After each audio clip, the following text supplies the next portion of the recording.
দেখুন দেখুন তালের পাল্প নিয়ে নিয়েছি, এটার মধ্যে অল্প একটু নুন দিয়ে দিয়েছি। এবার তালের বড়া বানাচ্ছি। এটার জন্য দেখুন সুজিটা ঢেলে দিলাম, তারপরে পরিমাণ মতো যে ময়দা দিয়ে দিলাম, আর তারপরে আটা দিয়ে দিলাম, লাস্টে চিনি দেব, হ্যাঁ চিনিটা দিয়ে দিলাম, হ্যাঁ।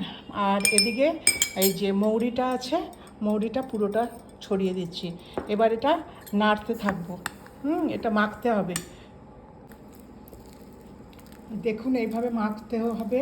আর এটার মধ্যে আমি ভুলে গেছি নারকেল দিতে, এই যে নারকেল করে একটু দিয়ে দিচ্ছি, হ্যাঁ। এভাবে টাইট করে এইভাবে মাখতে হবে। মাখা হয়ে গেলে কিছুক্ষণ এটাকে ঢাকা দিয়ে রাখতে হবে, কারণ সুজি আছে ওগুলো একটু ফার্মেন্ট হবে, তারপরে এটার বড়া বানাবো। দেখুন এবার আমি প্লেটটা সরিয়ে নিলাম, এরকম হয়েছে। এবার এটাকে আমি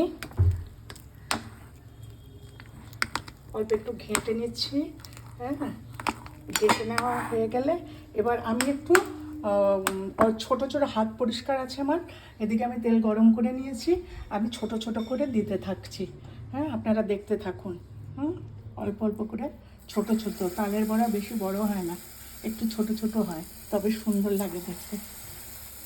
আমি স্পুন দিয়েও দিতে পারতাম, কিন্তু স্পুন দিয়ে দিলে অন্যরকম হবে, হ্যাঁ। সুন্দর করে ছোটো বড় আমার ছোট্ট গোপালের জন্য করছি, হ্যাঁ। প্রথম সিজনের প্রথম তাল, হ্যাঁ। গোপালকে না দিয়ে খাবো না, তো এই জন্য আজকে দুপুরে গোপালের জন্য এটা করেছি। আপনারা দেখুন দেখুন কড়াইতে দিয়ে দিয়েছি, ভাজা অলমোস্ট হয়ে গেছে, আমি উল্টে পাল্টে দিচ্ছি, হ্যাঁ। একটু লাল লাল না হলে তালের বড়া ভালো লাগে না, একটু লাল হবে, একটু নরম হবে খেতে, তবেই স্বাদ এটা, এবার এটাকে আমি উঠিয়ে নিচ্ছি, হ্যাঁ। আস্তে আস্তে এটাকে আমি, হ্যাঁ, তেলটাকে ইয়ে করে আস্তে আস্তে আমি উঠিয়ে নিচ্ছি। দেখুন আমার তালের বড়া রেডি।